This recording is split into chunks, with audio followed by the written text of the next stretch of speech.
Hi guys, this is Dormouse03. And I'm Iron Praetorian. Welcome to another Ramblings of Mad People, and this is a special edition where we're going to be talking about games on the 360 that we would consider as kind of hidden gems and that the majority of people haven't played, and that we would recommend for them to play with the 360 kind of coming to the end of its life. These are like the games that you should play that are maybe not mainstream. Right, these are things that we think are not part of the really popular series, and since games on the 360 are a lot cheaper now and people have sort of played a lot of the things that they want to play, these are things that you may not have picked up and kind of thought, maybe I'll play that, and we want to try to help you make good decisions about things that you might like. So, or the things that people have never heard of. Right, some of these might be things that people have never heard of. So that is kind of our goal for this particular podcast here. Yeah, we were trying to do a top 10 as well, and ended up with 12. So this is our top 12 hidden gem 360 games. And I guess PS3 as well, because most of these are probably cross-platform. Probably on the PS3, but we know that they're on the 360. Yes. Has Sony even announced whether they're discontinuing the PS3 yet? Yeah, I haven't. It's not something I've heard. I haven't heard that either. So, but the 360s are discontinued, aren't they? They're not producing anymore. They're not under production anymore. Yeah. But their online capabilities are still being maintained because obviously backwards compatibility. Mm-hmm. And a lot of these are also backwards compatible. So that's exactly what I was going to say. So, if you have an Xbox One, these are also worth considering. And as of this recording, there is a sale for backwards compatibility 360 games going on. Yep. That's only relevant to now, but yep. So a few of these are really cheap right now. So if you're listening to this within this week, then yes, go check them out. All right. So without further ado, number 12 is a game that I recommend because I've played it. You have not. Indeed. And that is Jurassic Park the game. It is a Telltale game, and I think it was created before Telltale was really popular, because this is one that was released before The Walking Dead, and I think The Walking Dead was when Telltale kind of blew up and everybody knew what they were. So this was a Telltale game that is before, and so I would say, it was before they got their formula down really good. Some of the achievements on it are a little bit more difficult than you would imagine a Telltale game to be. Perfect quick time event. Yeah, things. like you have to get a perfect sequence of quick times in order to get a few of the achievements. But if that's not a deal breaker for you, and you enjoy Jurassic Park, and you enjoy the Telltale games, I would say this is a definite recommendation for you. It's a story that goes sort of parallel to the events of the original Jurassic Park movie. And so you play as, I think, Dr. Harding, who is the guy who was helping with the Triceratops that was sick. And so him and his daughter and then a few other characters. And so it's kind of like telling their story during the events of the movie. That's pretty cool. It was pretty cool. And you get to see a good variety of dinosaurs, a lot of ones that they didn't have in the original movie. So like the Pachycephalosauruses and Compies and things like that. So yeah, because there's a lot of dinosaurs that are kind of in the original film as well that they didn't kind of have the resources to be able to put into the... Yep. In the book, film, I meant book. Yeah, in the book that they didn't have the resources to actually animate and put in the movies. So and you also see them in the movie when they look in like the little cryo containers. You see all the different species in there, but it's obvious that they can put them in. So that's awesome. Yeah, more dinosaurs is always good. Yeah, it was a cool little game. So that is my first recommendation. My first recommendation, I guess number 11, is a RTS game called Supreme Commander 2 that was Games with Gold. I hadn't played an RTS game since probably like Age of Mythology on the PC, or maybe I think there was a Warhammer one that I played on the 360. but I really enjoyed it. You basically play as like a mech, or a guy in a mech that basically builds like robotic units instead of people, and you're like in control of them. And it's kind of fun building a giant fleet of planes and just destroying the enemy mech while he's just sat in his base, because it's just how I roll. But it had 3 different factions, and you play 3 different campaigns with each of the factions, but they all tie in with each other.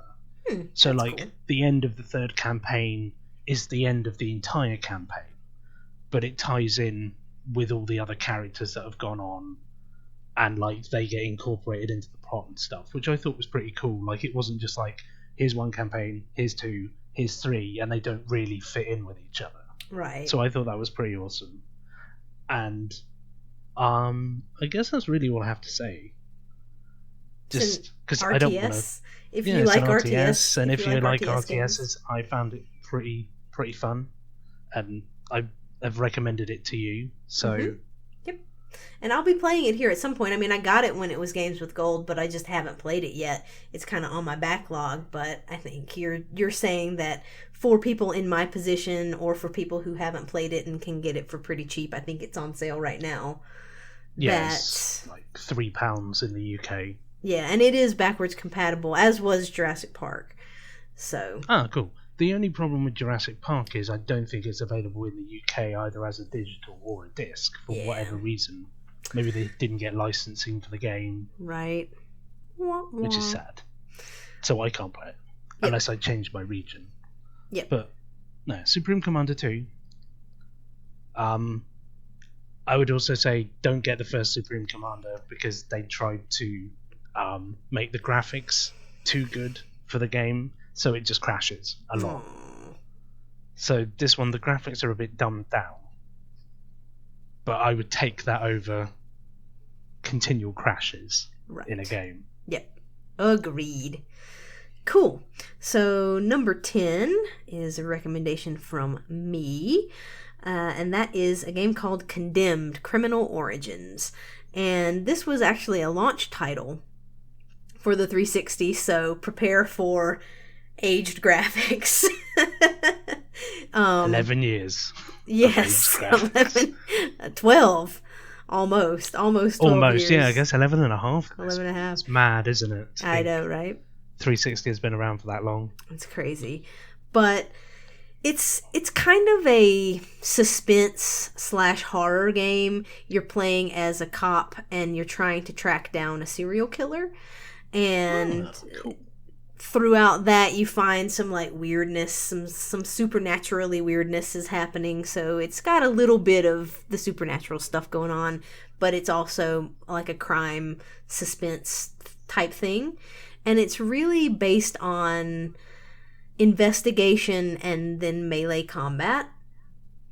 And I would say I enjoyed the plot and the setting of the first Condemned.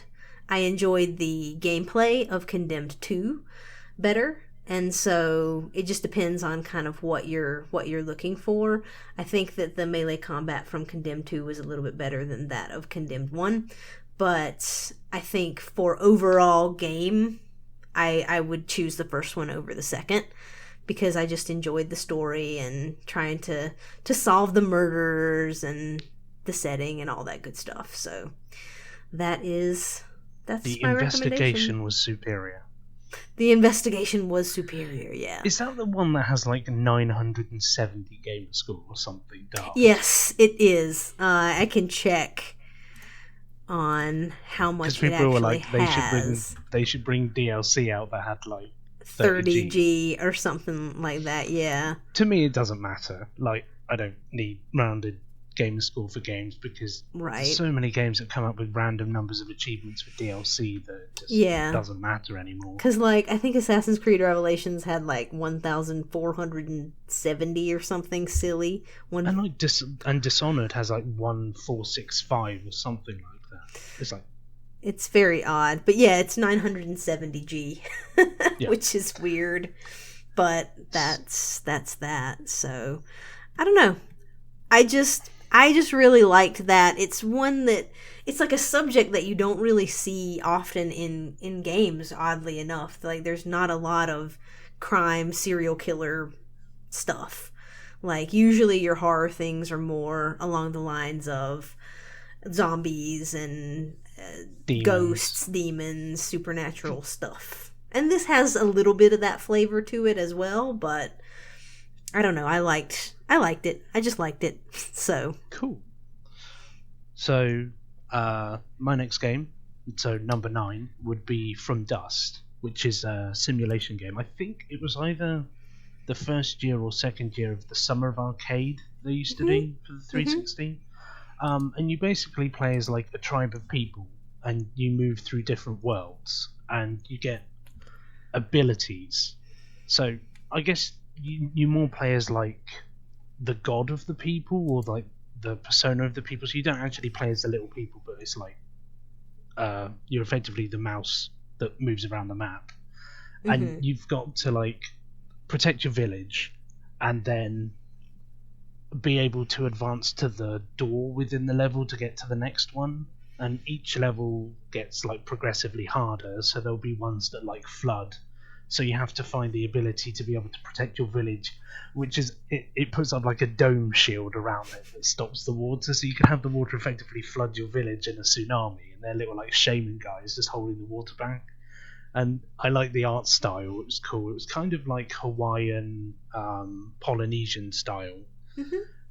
And as you move through the game, you get different abilities, so you can like gellify water for a set amount of time, which means you could like build a bridge out of water, or like pull it out of the ocean and deposit it somewhere else. That's so that your people can run along the seabed to get to another island. And you have to build villages in each of these totem locations to be able to activate the door. And each village will need different things for you to be able to get to it. So there's certain ones that are like buried, so you have to be able to remove the sand to get them. Or there's one that's like at the bottom of the sea that you have to build an island around.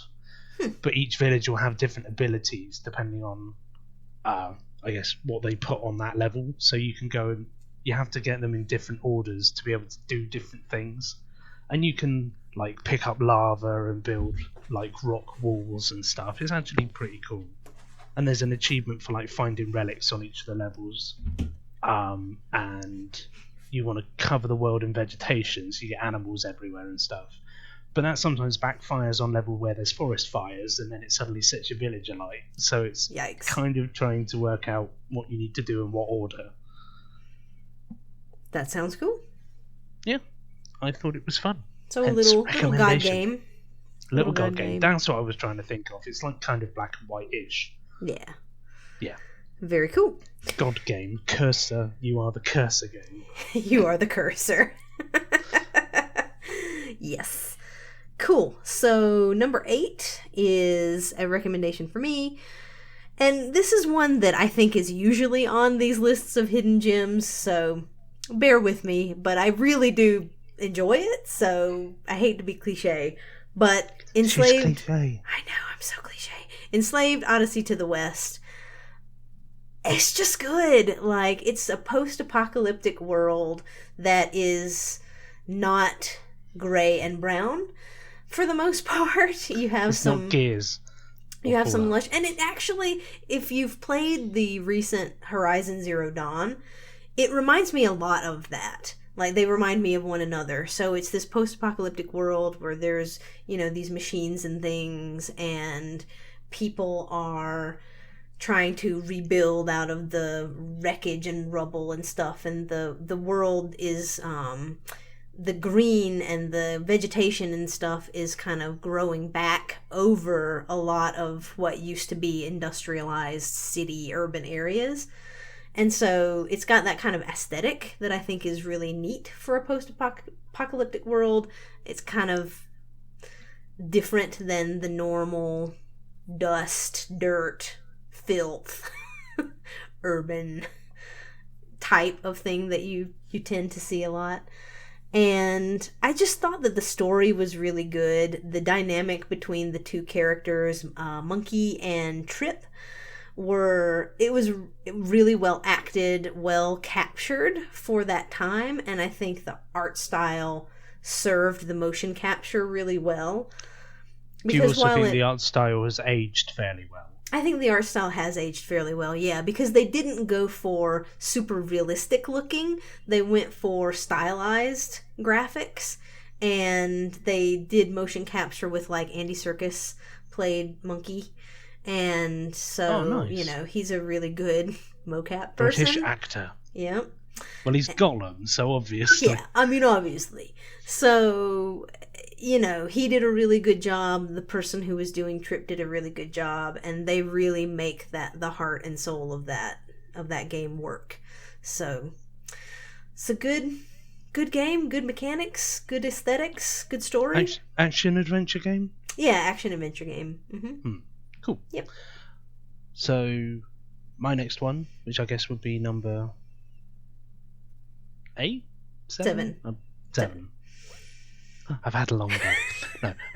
7 is a tower defense game called Defense Grid: The Awakening, which I thoroughly enjoyed. I don't really ever play tower defense games, but this one just kind of grabbed me for whatever reason, like Supreme Commander 2 did with RTS. It was also Games with Gold. That might have something to do with it. Mm-hmm. But no, it was fun. You get a bunch of different turrets you can use and different placement areas to put them in. There's only a set number per level, but you can like mix and match and figure out like which turrets you want to put where, and trial and error, which I like. It's like, so I managed to get to like within 3 minutes of finishing this wave, but I didn't manage it. How can I change this around? So you get things like temporal turrets, which don't damage the enemy, but they slow them down, so that it means that your other turrets can hit them more before they go out of range. My favourite one is the meteor turret, which just like fired mortar shots at people, which was cool. There's also a DLC called You Monster that may or may not have some voice acting from GLaDOS in it. That's cool. But effectively what you're trying to do is defend your cores. So you have a set number of cores at your base, and the enemy will try and run in, pick them up, and leave with them. So you're effectively trying to defend that. You're also trying to work out what's happened to you. I think you've like crashed at the beginning, and you're trying to like get off the planet. Unless I'm misremembering, it has been a little while since I played it, and I've played Defense Grid 2 as well. So they're kind of a bit intermingled in my brain. But the basis for the first one is cool, and I enjoyed it. Very nice. Very good. So number 6 from me is Alice Madness Returns. And so this game is a special place in my heart because I just love Alice in Wonderland. All things, you know, my name really? I is would never from have guessed. That, right? Yeah. And so Alice in Wonderland is awesome. And I just thought that this was a really under the radar game because I think the original American McGee's Alice got a lot of hype and attention. And then this was like 10 years or something, or maybe a little more than that, after the original American McGee's Alice came out. And so it was like the fan base for that game, just there wasn't as much hype behind it or whatnot. So it came out and it was almost like a glorified indie title when Madness Returns came out. But I thought they did a really great job with the level design and the art style. I think it's a really pretty game. It's an action puzzle type thing, so you're solving a lot of puzzles, you're traversing through the world, there are some enemies that you fight, and you have weapons like teapot, so like shooting boiling tea at people. That sounds like a weapon I should have. I know, right? I will destroy you with boiling tea. And like a pepper grinder where you're grinding pepper in people's faces. So it's stuff that's sort of based on weaponry it's kind of that's quirky, based on. isn't it? Yeah, it is. It's weaponry that's sort of based on the book series, and the enemies and everything are obviously based on characters from the books and stuff. And that reminds me of like the weapons out of Get Out of Hell, where they're like based on the 7 deadly sins. Mm-hmm. Yep. And so it's cool, and I like the premise of it because the premise of the game surrounds Alice, who is this girl whose parents died in a fire, and she's in an insane asylum, and basically the games are her trying to heal her mind by healing her fantasy place, right?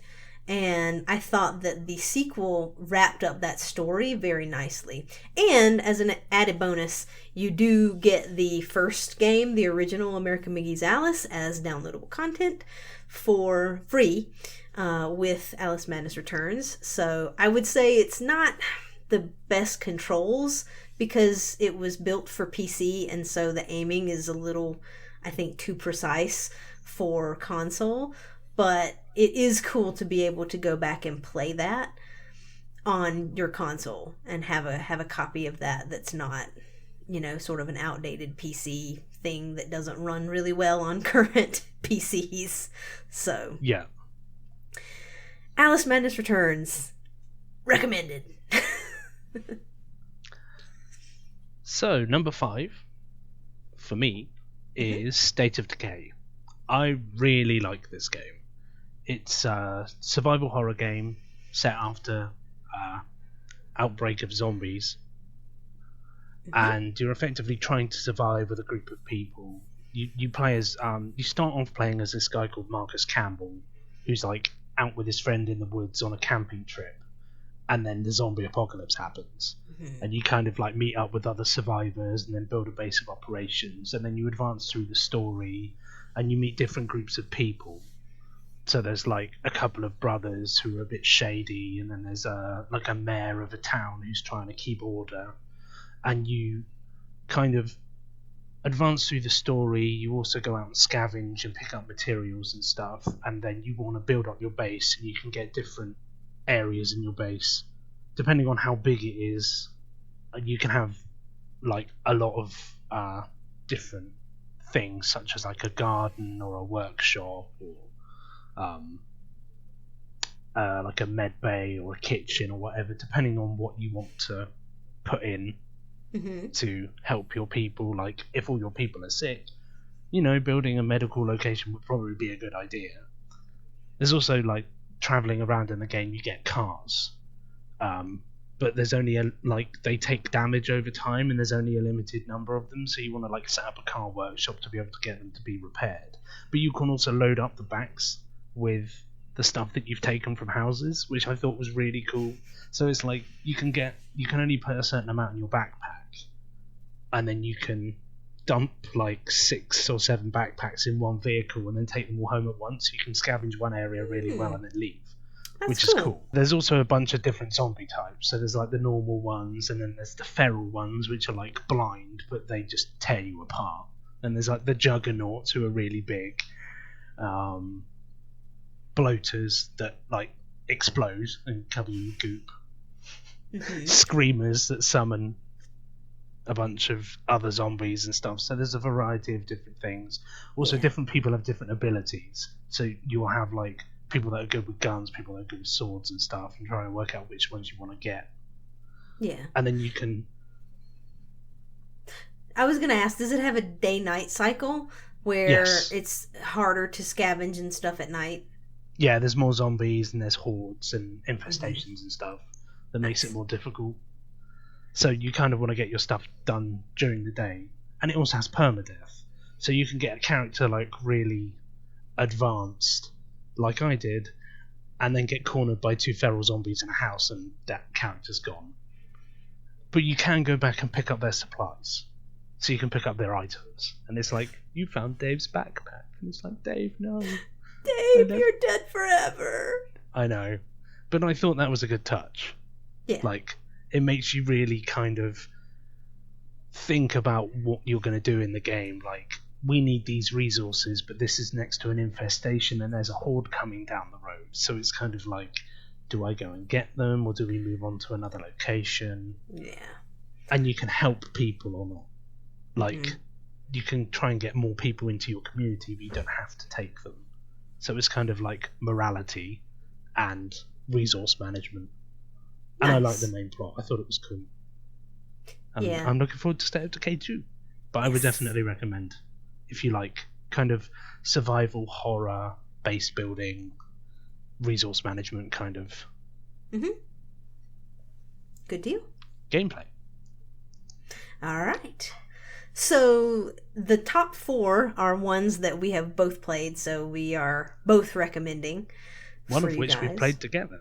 One of which we played together, which is actually our number 4, Dungeon Siege 3. Now this one was surprising. Like, I'd played the original Dungeon Siege on the computer, and this is kind of different. Yeah, it was different than what I was expecting. It really played a lot more like a BioWare game than I thought that it would. Agreed. In terms of just the conversation and the dialogue options and your choices kind of mattering and that kind of stuff. Yeah. Like how you spoke to people kind of affected Yeah. how they talk to you later in the game, or whether they even talk to you at all or attack you, and Yeah. that was cool. And you could have, there was 4 different main characters you played as, and you played as one and had one as a companion, unless you were playing 4-player multiplayer or more. Right. Yes. There was That was sorry. Yeah, because you could play as a single player, and then you would have an AI companion as one of the other characters, and then you could play online co-op with up to 4 players. So, but if you having played all of the online co-op with 2 people, it would replace the AI with the second person. Yes. So you wouldn't have. You would have 2 people, and it would either be you playing as a character and one AI, or you and your friend. Correct. And no AIs. Correct. Exactly. So it's not like they brought along the other 2 AIs with you. It was just 2 people. But then you could also play with 4 people or 3 people. So. True. Yeah. And I liked how you got little different facets of the story depending on which character you played as. So if you played as the character as your main character, their story was slightly different than if they were the a side character that you picked up. Yeah. In some cases, which I thought was interesting. Because they were in slightly different locations at the start of the game. Because they weren't with you at the beginning. Yep. So I thought that was an interesting touch. I thought that it was actually a really good story. It was surprisingly expected. good, considering how, like, on the website we use True Achievements, considering how few people have played the game. Mm-hmm. And it was games with gold. Yeah, you know? and it was well written. Yeah. Like, the hard mode and some of the bosses were challenging. Yeah. But other than that, I would definitely recommend it for anybody to play, because you can just hack your way through. Yeah. On the lower difficulties. If you like that type of RPG. Yeah, it's kind of dungeon crawlery, I would say. Yeah, it's dungeon crawlery and it's more top down. Mm-hmm. Yeah, I think it reminds me, I guess, more of like Dragon Age Origins than anything else that I can think of. And so it's that style of gameplay where you're going through areas that are, they have some side quests and some like little hidden areas and stuff, but it's the fairly linear, the story. And it changes a little bit depending on which character you're playing as and that sort of thing. So it was a good story, nice world design, nice level design, nice gameplay. And the characters were different enough that it was interesting to play through as each of them. Yep. Because you got to use a bunch of different abilities. Right. I think my favorite was the lady with the gun. Yes. And mine was the half fire lady. Yeah, I think her name was Anjali, and I want to say the other lady's name was like Catherine, or it was Katarina? something like that. Yeah. But that's kind of who we played as in our first playthroughs. Yeah. So they were... Or at least on... Actually, no. I think I played as Anjali on my hard playthrough. Mm-hmm. Because she put this like area of effect fire thing down that would heal you, so I'd just sit in that and tank. But that's just me. I just tank. Yep. Both of those characters were cool. And I think the one, like, just generic warrior guy wasn't as interesting, but the other guy... Lucas or something like that? Yeah, I think it was Lucas or something like that. And then the other guy was Reinhardt. Yeah, and he was like Reiner. A mage. Yeah, and I think he was a little bit more interesting to me. And like hand-to-hand combat, but with like magic, which was kind of cool instead of like a staff. Right, like, yeah. Fists of magical rage. Or whatnot. So yeah, I think I liked the Lucas warrior guy the least out of all of them. So yeah. Cool. Next one, number 3. Dragon's Dogma Dark Arisen. Right. Which I literally played this year. Right, so you definitely have that more fresh in your mind. But I kept telling you to play it because I knew that you would enjoy it. And this one is another RPG. But it's... I don't know, I would say it's different from other RPGs. The way it plays. Just the way that it plays. There's a system in it, it's like pawns. So you effectively have, instead of NPCs that travel with you, you have a pawn who's like your kind of subordinate, I guess. Mm-hmm. And that's your pawn. But you can also have 2 other pawns that are either just generic ones that the game randomly makes, or your friends' pawns that they've taken through their adventures with them. So I had one of yours and one of another friend's. Yeah. And they really helped because they were so high level when I was beginning that we just stomped everything. And that game had an interesting combat mechanic that some of the bigger enemies you could climb to get to their weak points.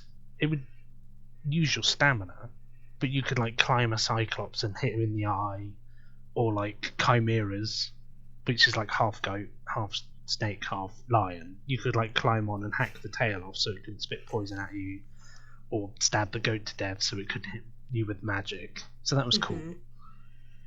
Yeah, and I thought that they had a lot of really interesting creatures, like the chimera. You don't see those a lot in games, and you really don't. I mean, they had your generic, like, wolves and harpies and things like that, but, you know, you don't necessarily see the chimera and the griffin. The griffin, I think, a little bit more often, but they had those, and the Hydra Cyclops was different as well. Stuff like that. Mm-hmm. Like, I don't think you see Hydras that often. Like, Dark Souls and Age of Mythology are the ones I can think of that had Hydras in them. But other than that... Yep. And then and they had different types of dragons. So they had wyverns, worms, and dragon. And then the big dragon was a beast to take down. So basically with the bigger bosses, you had to destroy their weak points to be able to do any damage to them. And that thing had like 26 of it. 26 all over it, but you had to destroy each one. But you only had 10 minutes to fight it every time. The damage would carry over, but it'd be like, okay, we'll destroy this one, this one, this one, this one, and this one this time. So you're just trying to damage it. Yep. And then it leaves. And the first time it did that to me, I was like, what? Really? I've done all this damage and it leaves? Because I thought, you know, I'd have to come back and redo all the damage again, but it's fine. That's the offline one. There's an online one, which is even harder because you have to do enough damage to get credit for it, and it's all a bit weird. Yeah, well, because it's one that, like, the entire community is trying to kill. And so your damage combines with the damage that other people are doing to it at the same time. And I guess you have to get a certain percentage of the damage on it to get credit or something like that. So, yeah. But I thought that was a cool battle. I thought a lot of the like bosses, and I liked the climbing on different things. I thought the story was pretty interesting with the idea, and there was a bunch of of good side quests too. Mm-hmm. And just the idea of the pawns being like this, they were almost like a different race of people. So they were like a subservient race that were sort of blank slates that supposedly didn't have personality. They like come from their own reality. It's as if they're from another plane of existence. It's kind of connected to the Dragon's Dogma one, which is something I've not seen before. Yeah. So it was cool. And then like you could switch pawns out depending on if you wanted to have like a couple of mages, like because they'd have I think it was like 6 abilities they could have at one time, but there was like 30 or 40 abilities. So if you were going up against an enemy that's like weak to fire, you'd want to switch one mage out for one that had fire abilities, because they could give your weapons like fire enhancements and stuff. Yeah. Which was awesome. I do remember this one bit where you're like fighting a griffin, and if you've done a particular side quest to find this guy a scroll, he appears in the middle of the battle and then just sets fire to it. That's awesome. And that was so useful on like the hard difficulty playthrough. Yeah. Or the New Game Plus playthrough. Mm-hmm. Yeah. And I thought the whole like the main plot and like how you go from New Game to New Game Plus was an interesting mechanic. I'm not going to spoil it. No, and I was going to say that too. Like, I'm not going to spoil how that happens, but it was a nice like in lore reason to do New Game Plus and on. So yeah, I think that it was well woven. The mechanics of the game and the, I guess you would also call that a mechanic or device of the game was like a plot device. Well written into the plot, like the lore and the plot was served by those mechanics. So very good game. I think underrated, and it would be nice to have number like 3 on the list. Yeah, and it would be nice if that became backwards compatible. It would be nice if that was backwards compatible. It would also be nice for that to have like an HD version or a sequel. I doubt it. Is that another one of those Capcom ones that just kind of had one and they never did anything with it? Yeah. I think several of these are like that. Leading us directly into number 2 on our list, Kingdoms of Amalur Reckoning. Yes. Another RPG. Another RPG. We like our RPGs, don't we? We do. They are good games. Yes, they are. To us. To us. Yeah, this one has a weird history in like the whole how it was made and who owned it and why it's not getting bought by anybody, because it's something to do with the government of Rhode Island owned part of the game, and then companies went bankrupt and no one bought the franchise, so we're unlikely to get a second one. But the first one, I'm trying to word it without spoiling anything. So it's an RPG, a fantasy RPG, you know. And it's quite a stylized RPG as well. It is. And so you are. How does it start out? It's been a little while since You just kind of wake up. Mm-hmm. In like a machine in like some dwarf scientist's tower. You're dead. That's how it ends up. You're dead. That's what I was trying to say. I'm like, do I say that you're dead at the start? I mean, it's the beginning of the game. That's not really a spoiler. Yeah, you're dead at the start. So you're dead at the start, and you wake up in the like place where they're disposing of all the corpses. And well, I think is that the guy keeps trying to resurrect people. It's not working, so you're in a pile of disposed ones, and it turns out it's actually worked on you. Yes, and so basically you're trying to figure out, because you don't remember what was going on. So that's a nice little plot device to be able to introduce you into the world and stuff, because you're like, I don't know what's happening in this world because I just got born, basically, as a full-grown adult. But anyway, so you kind of you're effectively traveling to different locations to try and figure out like who you were or what you are, and you have this like it's like kind of twist fate abilities because you've been reborn, so you're not governed effectively by the fate of the world anymore, and you can choose different paths in that fate, and that gives you different abilities, I believe.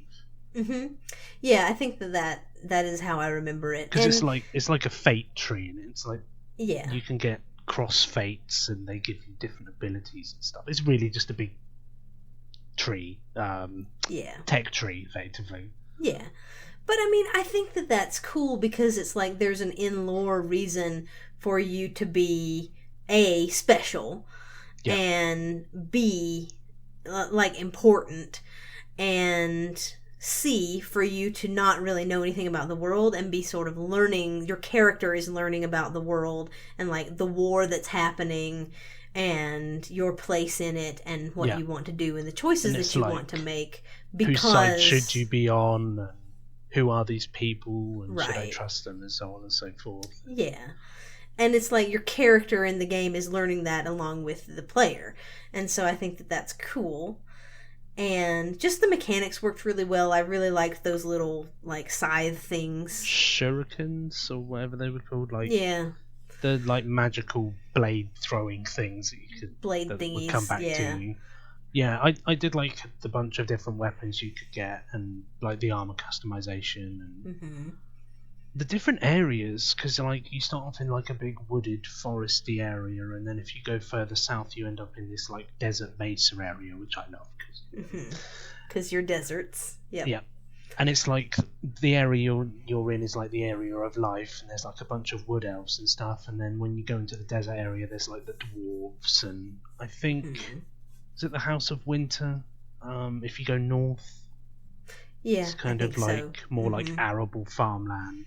But there's different there's factions within factions. So there's like the elves, and then there's the House of Winter and the House of Death? Summer. Because summer's like the Bard's College, kind of. That's what I thought of it as. Yeah. Bunch of singing elves. Right. So yeah, I mean there's different factions, and then there's also the two sides in this war that's happening. And you Isn't it the House of Winter that's effectively the aggressors? Yes. And so you're trying to figure out, which side you want to be on and how you want things to end and who you are. And basically because you don't have a fate anymore, that you're very important because you can change the fate of the world, basically. And then when you get to the end of the game, it's explained, which is cool as to what happened to you. Yeah, which is very, very good, and it had really good DLC. Yes, I will say the Teeth of Naros was awesome. I really like that. And then, was it Dead Kell? Yeah, Legend of Dead Kell. So you kind of have like a pirate thing. Yeah, and the other one's kind of like Greek-esque. Yeah. But so both of those were really good. And like the collectibles in the game were useful because I think they gave you skill points. It's like these like standing stones that you need to find. Right. Yeah, they gave you things that helped you level and gain perks and stuff like that. Which I like in a game. I like collectibles that actually mean something. And it also gave you some lore as well, because I think each one that you found told part of a story, and they had different sets. And it filled it in, of them. Filled in different sets. And the DLC had ones as well, I believe. I'm pretty sure they did, yeah. So, but no, definitely recommend it, and I'm just sad that the franchise has died. Yeah, because I mean, this game, it did wrap up. The story ended, but it did leave a little opening for it to continue on, and it's a shame. And the fact is, it's an interesting universe, setting. Yeah. To go back to. And, our girlfriend, what's her name? Ailyn Shear. I don't know. I have trouble with names, but I remember the names from Kingdoms of Amalur for some reason. Yeah, I didn't. I can never remember Aelinshire, but you always do, so I don't have to. And then there's a city called Melshinshire. Maybe it's just because everything's Shinshire. Anyway, don't do what I did. Is good. Run into the final area under-leveled and just end up kiting the entire enemy warband. Like, let's get to the last boss. And there's just a train of people following you. And I'm just attempting to get through the door to the next area. Like, please load. Yep, don't do that. Do the whole thing. It's bad. It's bad when all the enemies' health bars are red. Because that, in every game, that's like a higher level than you are. Yeah, or red with like a big skull next to them. Right? I think they might have had that too. Yep. Oh, goodness. All right. So Kingdoms of Amalur is awesome. And if you like RPGs and haven't played it, then you should go out and get that immediately. Indeed. All right. Number 1. Remember Me. Remember Me. Another one of the Capcom standalone things that just disappeared. Yep. Didn't really go anywhere. Although, I would say that Life is Strange is a semi-spiritual successor in a way, because it's like the whole time manipulation. Manipulation stuff. It's not. Because, to me, with the mechanic wasn't time of manipulation, it was memory manipulation. Right, but the mechanic of going into somebody's memories and changing something about it, I think, is an idea that they carried forward in Life is Strange with the rewinding time stuff, is all I'm meaning. They are in no way related to one another. No. And I remember the main character from this one as well. Yes, Nilin. I remember that. So this one's like an action RPG set in a, would you say cyberpunk? Mm-hmm. Setting? Post-apocalyptic. Cyber. France, I believe. France, yep. Like Paris. Yep. And it's kind of like in a closed city. Yes. And it's upper class, effectively. It's kind of lording it over the lower class. Mm-hmm. And they have access to their memories, and they can remove memories that they disliked. Yep. So that or store memories that they want to preserve. Keep, yeah. Mm-hmm. Or did they use memory as a currency? Kind of. And like they could sell their memories, and it was also kind of like a drug as well. So like people would acquire other people's memories and like use them to play out fantasies and stuff like that. And if you have used too many of them or whatnot, it kind of changed them into like these monstery splicers or something like that. Looking things. And they were like twisted abominations, basically. Yeah, pretty much. That kind of lost their minds, but they were also physically changed, like elongated hands. And they were like the main bog standard enemy in the game. And the combat system in the game was cool. It was like combo system. So you'd use like button combinations to pull off power attacks to be able to damage certain enemies. So like certain enemies would only be able to be damaged with like the B power attack or like the agile Y attack, and you could like make them into combos to damage them further, and you get a few different abilities. There was like, was it the shrapnel gun?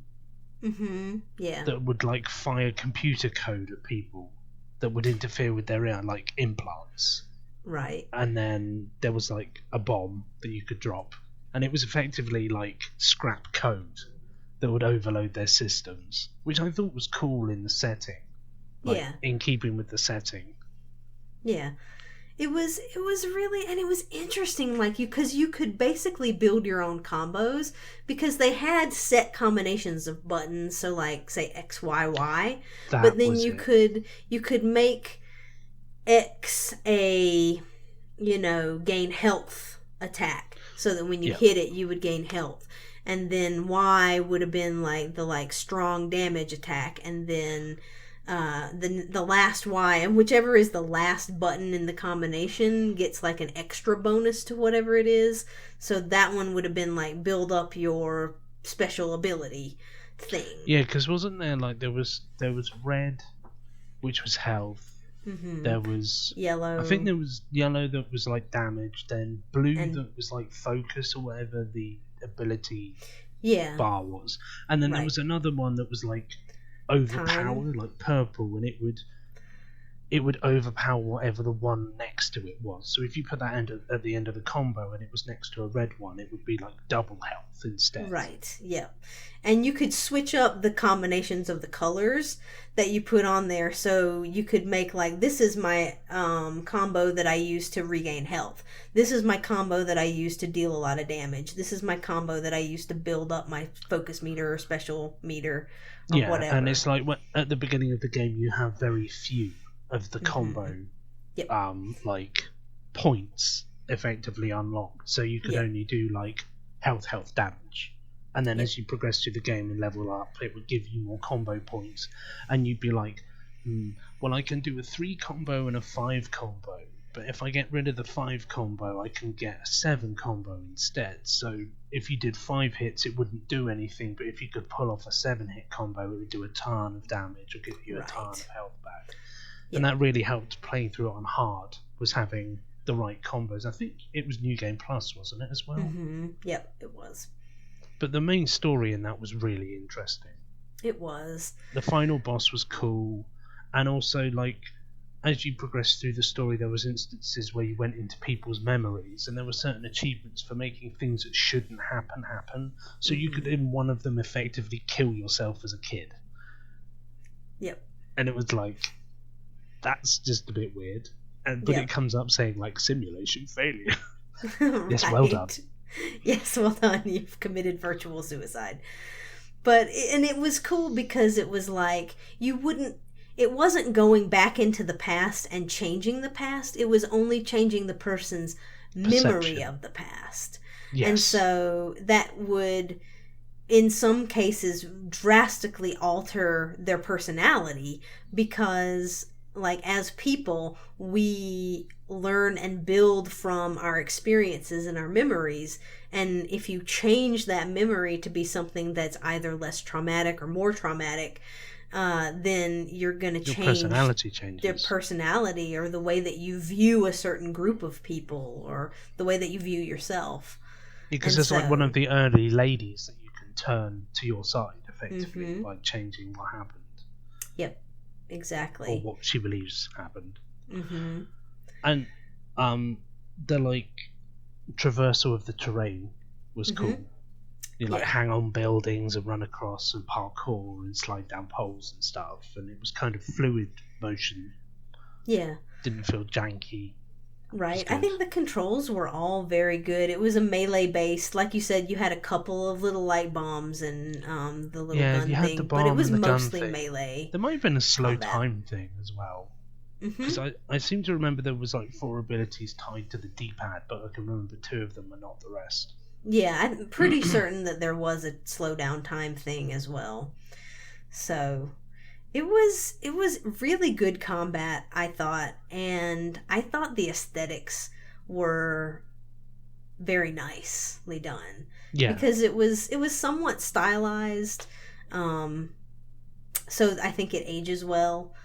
And agreed, because I played it during the like Xbox One era and still thought it looked pretty decent for a 360 game. Yep. And I just liked the different colors in it, and the whole like you said, cyberpunk style that they had going for it. I liked that quite a bit. And then the story was good. I thought the main character was really interesting and her whole connection to the like main story. Yep. Exactly. So another one where that one would have been really nice to get a sequel to. Yes. To have more of that world and in that setting, and like what happens after she knows what's going on and she remembers stuff. Remember me. And so I would love to have a sequel to that, but I doubt it's ever going to happen. Because I think it too. I think Don't Nod have moved on. And also Capcom only ever seem to release like remakes of things. or Yeah. Dead Rising. Right, or Resident Evil. Yeah, it's They're- just like they're they like- just have their flagship things and that's it. Yeah. They'll do like So- the single things and then it's like, we're done. Ooh, Dead Rising 5. Yep. Resident Evil 75. Yep. So that's it, guys. 12 games that we think are definitely worth your time if you are interested in the genres that they are in and haven't played them yet. Definite things to go check out.